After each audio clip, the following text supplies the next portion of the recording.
This is lecture number 2 of semiconductor. इस lecture में हम बात करते हैं एनर्जी बॉन्ड थ्योरी के बारे में। लास्ट लेक्चर में यानी कि लेक्चर नंबर 1 में हमने बात किया था एनर्जी बैंड थ्योरी के बारे में। इस लेक्चर में हम बात करेंगे कोवलेंट बॉन्ड थ्योरी के बारे में। किसके बारे में? कोवलेंट बॉन्ड थ्योरी के बारे में। क्या कहता है कोवलेंट बॉन्ड थ्योरी? ध्यान से सुनिए। मान लेते हैं आपके पास ये सिलिकॉन का एक क्रिस्टल है और आपको पता है कि सिलिकॉन क्या करता है, दूसरे सिलिकॉन के साथ 4 कोवलेंट बॉन्ड बनाता है। 4 कोवलेंट बॉन्ड बनाता है और एक कोवलेंट बॉन्ड में 2 इलेक्ट्रॉन होता है। ठीक है, पहले हम बात करते हैं 0 केल्विन पे।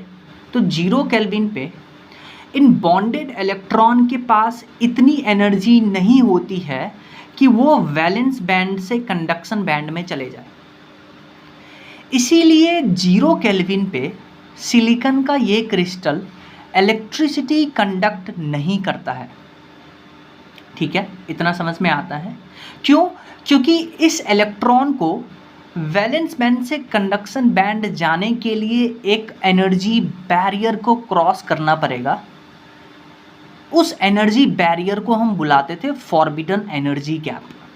ठीक है, पर 0 केल्विन पे इन सारे इलेक्ट्रॉन के पास उतनी एनर्जी नहीं है कि वो इस फॉरबिडन एनर्जी गैप को ओवरकम करके वैलेंस बैंड से कंडक्शन बैंड में जाए और इलेक्ट्रिसिटी कंडक्ट करे। इसीलिए हम बोलेंगे कि ये सिलिकॉन का क्रिस्टल 0 केल्विन पे इलेक्ट्रिसिटी कंडक्ट नहीं करेगा। फिर सुनिए, जैसे ही आपने इस सिलिकॉन क्रिस्टल को रूम टेम्परेचर पे लाया, कहाँ पे लाया? रूम टेम्परेचर पे। रूम टेम्परेचर पे क्या होगा कि अब इन इलेक्ट्रॉन को कुछ एनर्जी मिलेगा, थर्मल एनर्जी मिलेगा, और उस थर्मल एनर्जी के कारण इलेक्ट्रॉन क्या करेगा? वैलेंस बैंड से कंडक्शन बैंड में जाने के लिए जो एनर्जी गैप चाहिए उसको ओवरकम कर लेगा, और कुछ इलेक्ट्रॉन यानी कि 10 टू द पावर 19, लगभग 10 to the power 19 silicon atom में से एक इलेक्ट्रॉन वो वैलेंस बैंड से कंडक्शन बैंड में चला जाएगा, तो वो इलेक्ट्रिसिटी कंडक्ट करेगा। तो देखिए, अगर आप बोल रहे हैं कि रूम टेम्परेचर पे इलेक्ट्रॉन यहाँ से निकला और वो बेसिकली आ गया कंडक्शन बैंड में, और अगर आप इलेक्ट्रिक फील्ड इस डायरेक्शन में लगाते हैं लेफ्ट की तरफ, तो आपको पता है कि इलेक्ट्रॉन पे इलेक्ट्रिक फील्ड इस डायरेक्शन में हम लगा रहे हैं, तो इलेक्ट्रॉन पे फोर्स इधर लगेगा। और जब ये इलेक्ट्रॉन इस पोजीशन को छोड़ करके लीव किया तो यहाँ एक होल बना था, और हम मानते हैं कि इस होल पे पॉजिटिव चार्ज होता है और इलेक्ट्रिक फील्ड इधर लगाते हैं, तो आपको पता है पॉजिटिव चार्ज पे इलेक्ट्रिक फील्ड के कारण जो फोर्स लगता है वो भी इसी डायरेक्शन में होगा। तो इलेक्ट्रॉन इधर जा रहा है तो इलेक्ट्रॉन के कारण करंट इधर होगा, तो current due two electron left में होगा। होल पे इलेक्ट्रिक फील्ड इधर फोर्स लगा रहा है क्योंकि होल पॉजिटिव चार्ज है, और पॉजिटिव चार्ज पे इलेक्ट्रिक फील्ड उधर फोर्स लगाता है जिधर इलेक्ट्रिक फील्ड का डायरेक्शन है। तो होल के कारण भी करंट इसी डायरेक्शन में है, यानी कि लेफ्ट डायरेक्शन में। तो अगर हम नेट करंट की बात करते हैं तो वो IE + IH के बराबर होता है। तो ध्यान से सुनिए, ये जो इलेक्ट्रॉन के कारण करंट आ रहा है वो इलेक्ट्रॉन के कारण करंट क्यों आया? क्योंकि इलेक्ट्रॉन वैलेंस बैंड से निकल के कंडक्शन बैंड में गया, इसलिए बोलते हैं जो करंट ड्यू टू इलेक्ट्रॉन है वो कंडक्शन बैंड में है। और होल तो वैलेंस बैंड में ही बना। देखिए, ये था कंडक्शन बैंड, ये है वैलेंस बैंड। यहाँ से इलेक्ट्रॉन जब यहाँ पे गया तो नीचे होल क्रिएट किया। इस होल पे हम इलेक्ट्रिक फील्ड लगा करके फोर्स जनरेट कर रहे हैं, तो होल मूव करेगा तो करंट जो होल के कारण होगा वो वैलेंस बैंड में होगा। ठीक है, तो अगर हम कंडक्टिविटी की बात करते हैं, नेट कंडक्टिविटी की, तो वो इलेक्ट्रॉन के कारण कंडक्टिविटी होगा प्लस होल के कारण कंडक्टिविटी होगा। और आपने लास्ट क्लास में पढ़ा था कि कंडक्टिविटी होता है NE म्यू, जहाँ पे N क्या है, number of electron per unit volume, और म्यू क्या है, मोबिलिटी। तो क्या हम नेट कंडक्टिविटी लिख सकते हैं NE mu E plus NHE mu H? बोलिए। अच्छा ध्यान से सुनिए, अगर ये सेमीकंडक्टर जो है वो प्योर सेमीकंडक्टर है, क्या है, प्योर सेमीकंडक्टर है, तो प्योर सेमीकंडक्टर को हम इंट्रिंसिक सेमीकंडक्टर भी बुलाते हैं। क्या बुलाते हैं? Intrinsic semiconductor. प्योर कंडक्टर को हम इंट्रिंसिक सेमीकंडक्टर बुलाते हैं। प्योर सेमीकंडक्टर कहने का मतलब ये है कि इसमें बाहर से हमने कोई इम्प्योरिटी ऐड नहीं किया है, इसलिए इसको इंट्रिंसिक सेमीकंडक्टर बुलाते हैं। आपको पता है कि प्योर सेमीकंडक्टर में यानी कि इंट्रिंसिक सेमीकंडक्टर में जितना इलेक्ट्रॉन यहाँ से निकलेगा वैलेंस बैंड से कंडक्शन बैंड में, उतना यहाँ पे होल क्रिएट होगा। तो number of electron per unit volume in conduction band, number of free electron in conduction band, वो होगा number of hole in valence band, और इसको हम इक्वल करते हैं Ni से। देखिए ध्यान से सुनिए, Ni को बोलते हैं इंट्रिंसिक कैरियर कॉन्सेंट्रेशन। क्या बुलाते हैं? इंट्रिंसिक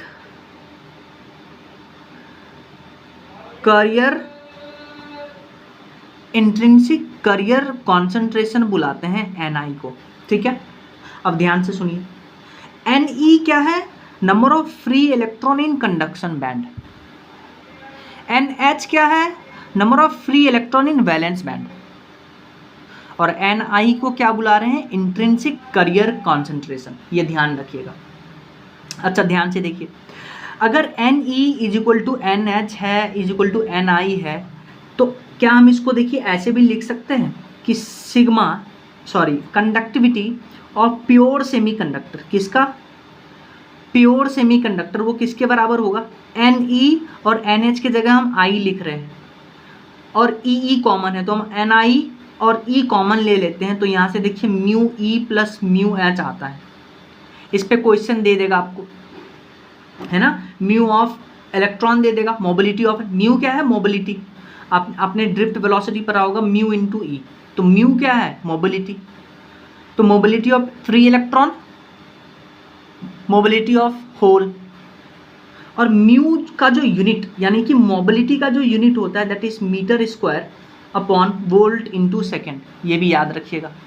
तो मोबिलिटी का यूनिट होता है metre square upon volt into second. अच्छा ध्यान से देखिए, अभी अभी हमने पढ़ा है कि जो नेट करंट है वो इलेक्ट्रॉन के कारण प्लस होल के कारण है। अच्छा I होता है NeAVD, और VD को हम लिखते हैं म्यू इंटू E। तो क्या हम I को लिख सकते हैं NeA म्यू इंटू E? तो आप इलेक्ट्रॉन के लिए लगाइए, इलेक्ट्रॉन के लिए I क्या होगा? N of E, EA mu of E और इलेक्ट्रिक फील्ड, प्लस होल के लिए हम क्या लिखेंगे? NHEA mu of hole into electric field. अच्छा देखिए कॉमन क्या क्या है? Ne NH Ni के बराबर है, तो इसको Ni लिखते हैं, और EA और E कॉमन आएगा, तो I जो नेट I होगा that will B Ni E upon mu E plus mu H। This is also very important formula. ये समझ में आया? अब देखिए ध्यान से सुनिए, जब आपको इतना समझ में आता है तो आप एक सुनिए कि वैलेंस बैंड से इलेक्ट्रॉन जा रहा था कंडक्शन बैंड में रूम टेम्परेचर पे, पीछे वो क्रिएट कर रहा था होल। तो हम बात करते हैं होल की क्या क्या प्रॉपर्टीज होती है, कि होल का क्या क्या प्रॉपर्टीज है। ध्यान से सुनिए, साइंटिस्ट ने बोला कि होल जो है ये एक वर्चुअल या इमेजिनरी चार्ज पार्टिकल है।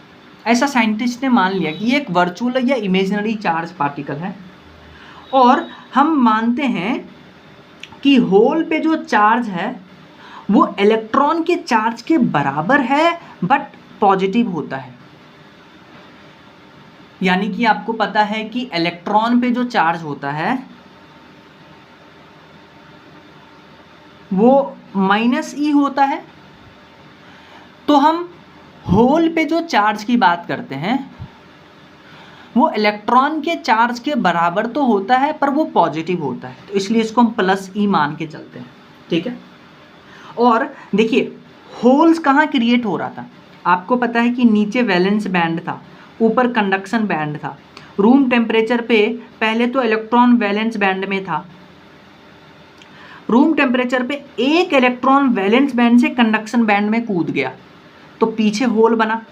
तो देखिए होल जो है हमेशा वैलेंस बैंड में प्रेजेंट होगा, तो ये भी इंपॉर्टेंट पॉइंट है।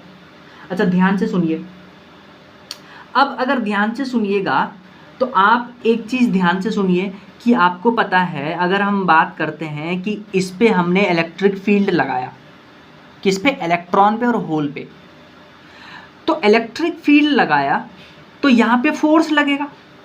Force due to electric field वो होता है Q/E, और आपको पता है न्यूटन मैकेनिक्स के अकॉर्डिंग फोर्स ma के बराबर होता है।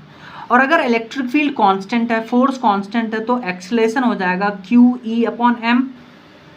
सुनिए ध्यान से, अब देखिए दोनों इलेक्ट्रॉन और होल दोनों का चार्ज बराबर है, इलेक्ट्रिक फील्ड हम कांस्टेंट रखे हैं, तो acceleration is inversely proportional to m। Done. अच्छा ध्यान से सुनिए, ध्यान से सुनिएगा, तो एक्सेलरेशन जो है वो इलेक्ट्रॉन पे ज़्यादा होगा क्योंकि इलेक्ट्रॉन ज़्यादा एक्सेलरेट कर रहा है। तो अगर एक्सेलरेशन इलेक्ट्रॉन का ज़्यादा है और एक्सेलरेशन होल का कम है तो क्या हम यहाँ से बोल सकते हैं कि mass of hole will be greater than mass of electron. तो अगर मास ऑफ होल ज़्यादा है तो इसका जो मोबिलिटी है होल का वो कम होगा, तो हम क्या बोल सकते हैं कि mobility of electron is greater than mobility of hole. आपको समझ में आया? क्योंकि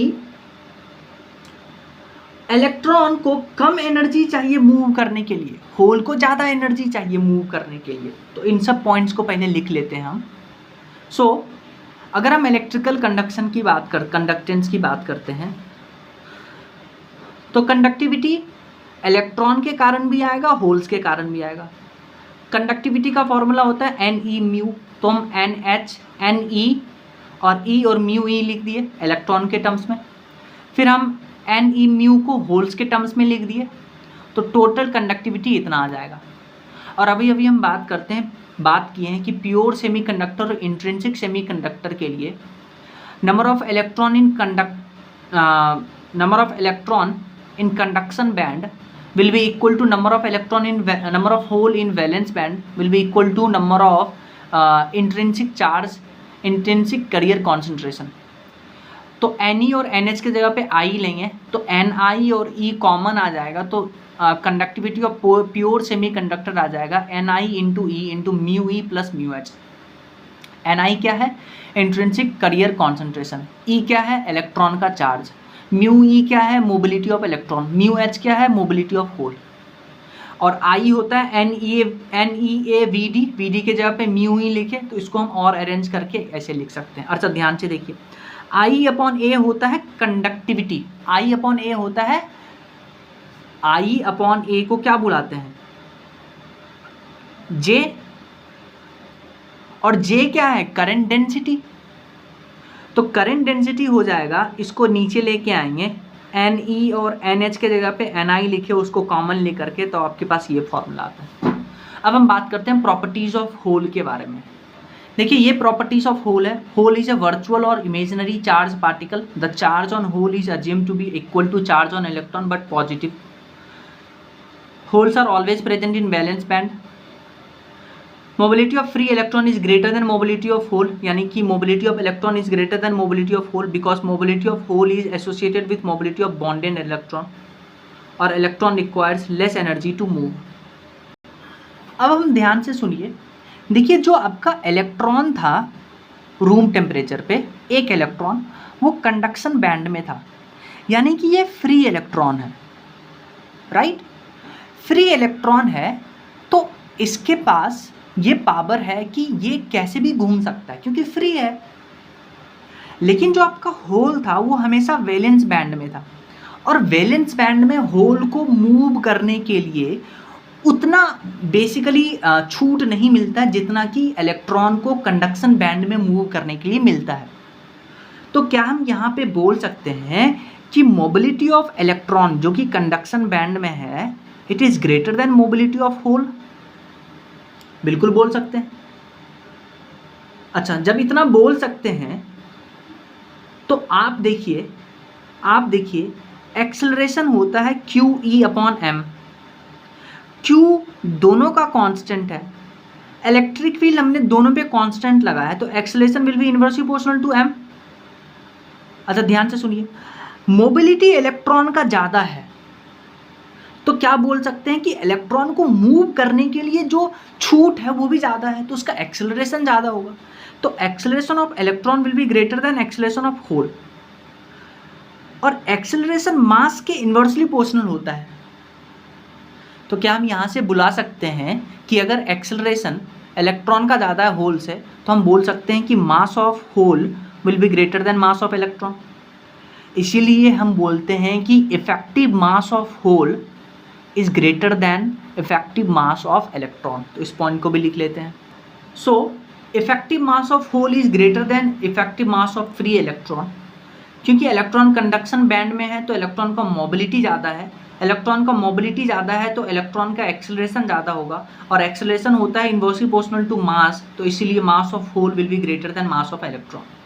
अच्छा, अब ध्यान से सुनिए, देखिए रूम टेम्परेचर पे जो प्योर सेमीकंडक्टर है, जिसको हम इंट्रिंसिक सेमीकंडक्टर बुला रहे हैं, ठीक है, इंट्रिंसिक मतलब प्योर सेमीकंडक्टर। तो प्योर सेमीकंडक्टर में वैलेंस बैंड से एक इलेक्ट्रॉन कंडक्शन बैंड में जा रहा था, एक इलेक्ट्रॉन, इससे तो उतना इलेक्ट्रिसिटी नहीं प्रोड्यूस होगा, इससे तो उतना कंडक्टिविटी नहीं होगा। तो हम क्या करते हैं, जो प्योर सेमीकंडक्टर है या जिसको आप इंट्रिंसिक सेमीकंडक्टर भी बुलाते हैं, इसमें हम बाहर से इम्प्योरिटी ऐड करते हैं। बाहर से इम्प्योरिटी ऐड करते हैं तो इस प्रोसेस को हम बुलाते हैं डोपिंग। तो रूम टेम्परेचर पे जो प्योर सेमीकंडक्टर है उसका कंडक्टिविटी बहुत कम है, क्योंकि वैलेंस बैंड से 10⁻19 एटम से एक इलेक्ट्रॉन कंडक्शन बैंड में जा रहा था, इसीलिए कंडक्टिविटी कम था। और इस कंडक्टिविटी को बढ़ाने के लिए हम कुछ बाहर से इम्प्योरिटी एटम ऐड करते हैं प्योर या इंट्रिंसिक सेमीकंडक्टर में, और जो इम्प्योरिटी एटम हमने ऐड किया है, जिस इम्प्योरिटी एटम को हमने प्योर सेमीकंडक्टर में ऐड किया है, इस इम्प्योरिटी एटम को हम डोपेंट्स बुलाते हैं। क्या बुलाते हैं? डोपेंट्स। और इस पूरा प्रोसेस को हम डोपिंग बुलाते हैं।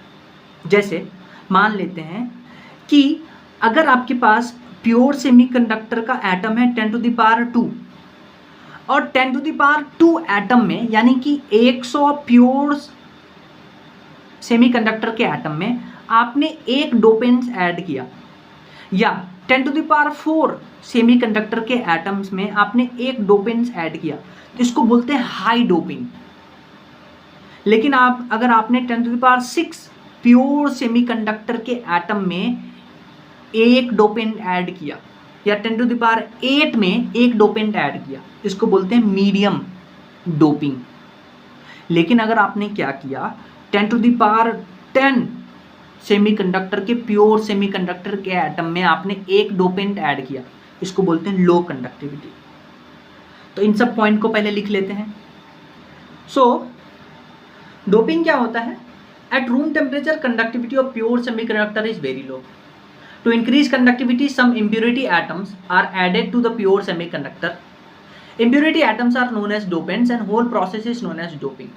High doping में क्या है? 10⁻² प्योर सेमीकंडक्टर के एटम में हमने एक डोपेंट्स ऐड किया, या 10⁻⁴ प्योर सेमीकंडक्टर एटम में हमने एक डोपेंट ऐड किया, इसको बोलते हैं हाई डोपिंग. मीडियम डोपिंग में 10⁻6 में एक, 10⁸ में एक, और लो में 10⁻10 में एक. ठीक है, अब ध्यान से सुनिए. अब आप क्या कर रहे हैं, प्योर सेमीकंडक्टर जर्मेनियम का हो सकता है, सिलिकॉन का हो सकता है। इसमें आपने इम्प्योरिटी ऐड किया। क्या ऐड किया? इम्प्योरिटी। तो इम्प्योरिटी आपने प्योर सेमीकंडक्टर में ऐड किया। प्योर सेमीकंडक्टर को इंट्रिंसिक सेमीकंडक्टर कहते हैं। इम्प्योरिटी ऐड करने के बाद जो सेमीकंडक्टर बनता है उसको बोलते हैं एक्सट्रिंसिक सेमीकंडक्टर। क्या बुलाते हैं? Extrinsic semiconductor. अब ध्यान से सुनिए, अगर ये इम्प्योरिटी आपने 15th ग्रुप का ऐड किया, जैसे nitrogen, phosphorus, arsenic, selenium, antimony और बिस्मथ, तो इन 15th ग्रुप को एज ए इम्प्योरिटी अगर हम इंट्रिंसिक सेमीकंडक्टर में ऐड करते हैं तो जो एक्सट्रिंसिक सेमीकंडक्टर बनेगा उसको बोलते हैं एन टाइप सेमीकंडक्टर। लेकिन अगर आपने 13th ग्रुप को ऐड किया, for example boron, aluminium, gallium, indium और थैलियम, तो आपने 13th ग्रुप को ऐड किया इंट्रिंसिक सेमीकंडक्टर में, तो जो एक्सट्रिंसिक सेमीकंडक्टर बनेगा उसको बोलते हैं पी टाइप। इसको लिख लेते हैं। जर्मेनियम और सिलिकॉन का आपके पास था प्योर सेमीकंडक्टर। प्योर सेमीकंडक्टर को इंट्रिंसिक सेमीकंडक्टर बुलाते हैं। इसमें आपने इम्प्योरिटी ऐड किया तो बनने वाला जो सेमीकंडक्टर होगा उसको बोलते हैं एक्सट्रिंसिक सेमीकंडक्टर। तो एक्सट्रिंसिक सेमीकंडक्टर वो सेमीकंडक्टर है जिसमें आपने इम्प्योरिटी ऐड किया है। अगर आपने इम्प्योरिटी 15th ग्रुप वाले को ऐड किया है, और ये बेसिकली ये ग्रुप जो होते हैं पेंटावेलेंट होते हैं क्योंकि इनके वैलेंस शेल में 5 इलेक्ट्रॉन होते हैं, तब इन बनने वाले एक्सट्रिंसिक सेमीकंडक्टर को एन टाइप बोलते हैं। और अगर आपने 13th ग्रुप को ऐड किया है तो उसको बोलते हैं पी टाइप सेमीकंडक्टर। इसमें देखिए नाइट्रोजन और बिस्मथ को यूज नहीं करेंगे क्योंकि नाइट्रोजन गैस और बिस्मथ का साइज बड़ा है। जब भी आप एक सिलिकॉन के क्रिस्टल में इन सब को ऐड करेंगे या कोई इम्प्योरिटी ऐड करेंगे तो आप ये देखिएगा कि इम्प्योरिटी का साइज सिलिकॉन के साइज के बराबर होना चाहिए। ठीक है, अब हम पढ़ेंगे N type semiconductor. N type semiconductor ध्यान से सुनिएगा। आपके पास देखिए ये सिलिकॉन का क्रिस्टल है। ठीक है, इस सिलिकॉन के क्रिस्टल में पहले 4 इलेक्ट्रॉन थे। 4 बेसिकली सिलिकॉन के आउटर मोस्ट सेल में 4 इलेक्ट्रॉन, चारों बेसिकली कोवेलेंट बॉन्डिंग में पार्टिसिपेट कर रहा था। आपने क्या किया, एक पेंटावेलेंट इम्प्योरिटी ऐड किया, यानी कि फॉर एग्जांपल फास्फोरस ऐड किया। तो फास्फोरस के वैलेंस शेल में 5 इलेक्ट्रॉन। ठीक है, अब 5 इलेक्ट्रॉन में तो 4 तो कोवेलेंट बॉन्ड बनाएगा दूसरे सिलिकॉन के साथ में, एक फ्री इलेक्ट्रॉन बच गया। क्या बच गया? फ्री इलेक्ट्रॉन बच गया। जो 5th फ्री इलेक्ट्रॉन है वो बच गया। अब ध्यान से सुनिए, इलेक्ट्रॉन का क्वांटिटी यहाँ पे ज़्यादा हो गया। तो इलेक्ट्रॉन हम क्या बोल सकते हैं कि number of electron will be much much greater than number of hole. ठीक है, तो बोल सकते हैं कि एन टाइप सेमीकंडक्टर में जो मेजॉरिटी चार्ज कैरियर है वो इलेक्ट्रॉन है और जो माइनॉरिटी चार्ज कैरियर है वो होल है। ठीक है, अच्छा ध्यान से सुनिए, आपने जो इम्प्योरिटी ऐड किया है वो क्या कर रहा है, इलेक्ट्रॉन डोनेट कर रहा है, एक एक्स्ट्रा इलेक्ट्रॉन डोनेट कर रहा है। इसीलिए इस इम्प्योरिटी एटम को बोलते हैं इम्प्योरिटी एटम। इसको बोलते हैं डोनर एटम। क्या बुलाते हैं? डोनर एटम, क्योंकि इलेक्ट्रॉन डोनेट कर रहा है। ठीक है, और ध्यान से सुनिए, जो नंबर ऑफ इलेक्ट्रॉन है that will be equal to number of donor atom. देखिए ध्यान से सुनिए, आपने एक पी ऐड किया तो आपको एक इलेक्ट्रॉन मिला, आपने दूसरा पी ऐड किया आपको दूसरा इलेक्ट्रॉन मिला, तो उसके करस्पॉन्डिंग आपको एक डोनर इम्प्योरिटी मिला, डोनर एटम मिला है, क्योंकि एक डोनर एटम एक इलेक्ट्रॉन को लूज कर रहा है। तो एक फ्री इलेक्ट्रॉन मिला तो एक डोनर एटम मिला, तो इसलिए तो बोलते हैं N E is equal to approximately equal to N D. इसको एन डी को बोलते हैं डोनर एटम डेंसिटी। तो देखिए एन टाइप सेमीकंडक्टर में मेजॉरिटी चार्ज कैरियर होता है electron, minority charge carrier holes, और impurity atom is known as donor atom. So हम अगर बात करते हैं कि हमने क्या किया, इंट्रिंसिक यानी कि प्योर सेमीकंडक्टर में हमने फास्फोरस ऐड किया तो उसमें एक इलेक्ट्रॉन बढ़ा। अब ध्यान से सुनिए, इलेक्ट्रॉन बढ़ा, जितना इलेक्ट्रॉन बढ़ता है उतना एटम पे पॉजिटिव चार्ज आता है, यानी कि एज अ होल जो सेमीकंडक्टर बना वो न्यूट्रल होगा। ऐसा क्वेश्चन पूछ लेता है। अब ध्यान से सुनिए, if we convert pure semiconductor into N type semiconductor then number of electron increases but number of hole decreases due to recombination process. क्या हुआ, जब आपने प्योर सेमीकंडक्टर में पेंटावेलेंट इम्प्योरिटी ऐड किया तो आपको एक एक्स्ट्रा इलेक्ट्रॉन मिल रहा है, एक्स्ट्रा इलेक्ट्रॉन मिल रहा है। तो कुछ एक्स्ट्रा इलेक्ट्रॉन क्या करेगा, जो पहले होल थे उसको उससे रिकम्बिनेशन कर लेगा। तो इलेक्ट्रॉन का तो क्वांटिटी बढ़ रहा है पर होल का कॉन्सेंट्रेशन कम हो रहा है। तो वही लिखा हुआ है कि we convert pure semiconductor into N type semiconductor the number of electron increases but number of hole decreases due to recombination process. अब ध्यान से सुनिए, हम बनाते हैं energy band diagram for N type semiconductor. देखिए ये है वैलेंस बैंड, ये है कंडक्शन बैंड। तो सुनिए, वैलेंस बैंड में इलेक्ट्रॉन थे पहले, लेकिन जैसे ही आपने इम्प्योरिटी ऐड किया और पेंटावेलेंट इम्प्योरिटी ऐड किया, एन टाइप सेमीकंडक्टर बनाया, तो जो डोनर इम्प्योरिटी लेवल होता है वो just below the conduction band होता है। तो ऐसे क्वेश्चन पूछ लेगा आपको कि एन टाइप सेमीकंडक्टर में जो डोनर इम्प्योरिटी लेवल है वो किसके नीचे होता है, तो ध्यान रखिएगा वो कंडक्शन बैंड के नीचे होता है। यहाँ से क्या हुआ कि जो यहाँ पे conduction donor impurity level electron donate कर रहा था वो बहुत आसानी से कंडक्शन बैंड में जा सकता है और फिर वो इलेक्ट्रॉन कंडक्ट करेगा तो कंडक्टिविटी बढ़ जाएगा। तो देखिए, पहले अगर आपने इम्प्योरिटी ऐड नहीं किया था तो कंडक्शन बैंड और वैलेंस बैंड के बीच में फॉरबिडन एनर्जी गैप होता था। सिलिकॉन के लिए और जर्मेनियम के लिए कितना होता था मैं आपको बताता हूँ।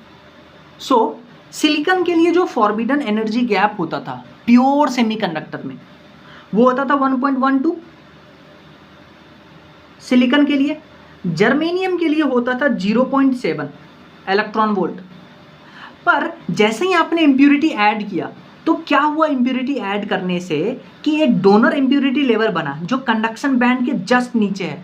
तो यहाँ से इलेक्ट्रॉन को कंडक्शन बैंड में जाने के लिए सिलिकॉन के लिए मात्र 0.05 का गैप चाहिए, फॉरबिडन एनर्जी गैप होता है, और जर्मेनियम के लिए 0.01। तो ये आप याद रखिएगा, है ना। तो ये है energy band diagram for N type semiconductor. इसमें क्वेश्चन क्या पूछेगा कि डोनर लेवल इम्प्योरिटी लेवल वो कहाँ पे है, तो कंडक्शन बैंड के जस्ट बिलो है। ठीक है, याद कर लीजिएगा। अब हम पढ़ते हैं पी टाइप सेमीकंडक्टर में। देखिए, पी टाइप सेमीकंडक्टर को समझने के लिए आप एक सिलिकॉन का क्रिस्टल समझिए। सिलिकॉन का क्रिस्टल आपने क्या किया, इसमें ट्राईवेलेंट इम्प्योरिटी ऐड किया, जैसे कि बोरॉन। तो देखिए, बोरॉन के आउटर मोस्ट सेल में 3 इलेक्ट्रॉन ही होते हैं। तो ये 3 इलेक्ट्रॉन जो है वो सिलिकॉन के साथ कोवेलेंट बॉन्ड बनाएगा और एक होल क्रिएट होगा। क्या होगा, एक होल क्रिएट होगा और बोरॉन पे निगेटिव चार्ज आएगा। ठीक है, एक होल क्रिएट होगा।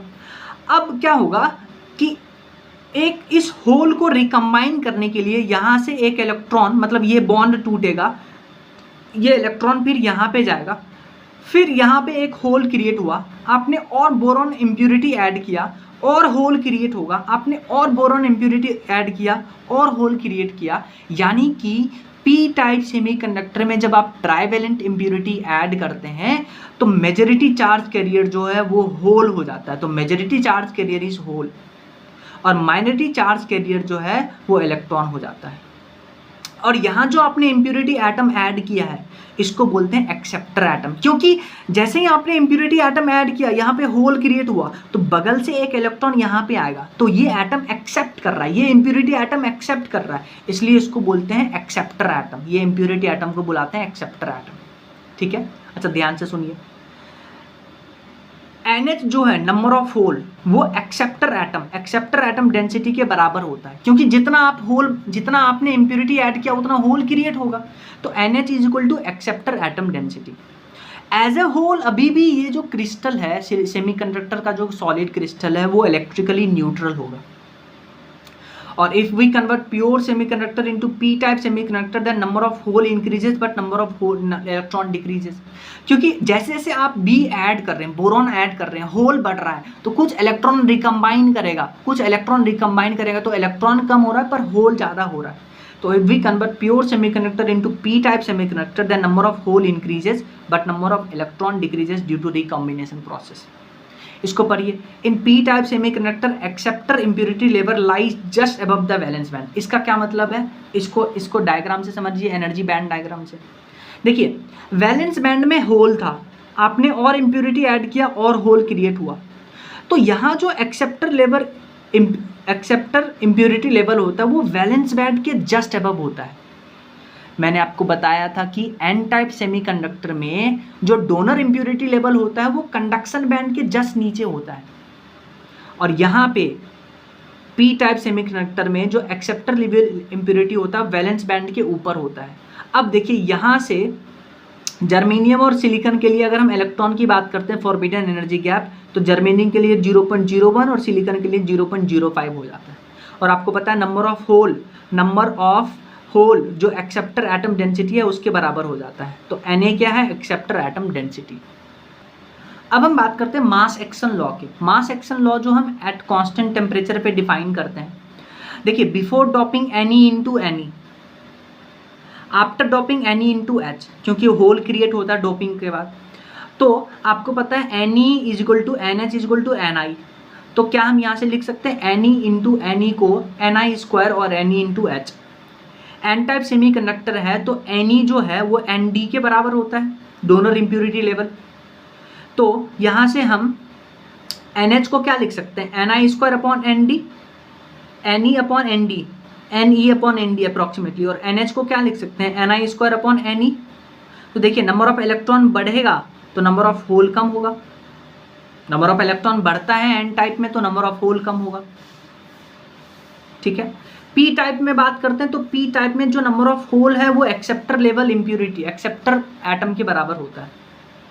तो क्या हम यहाँ से Ne लिख सकते हैं, Ni स्क्वायर अपॉन NH। आपको पता है कि पी टाइप में नंबर ऑफ इलेक्ट्रॉन कम होता है तो नंबर ऑफ होल बढ़ेगा, तो इसी की बात किया है मैंने।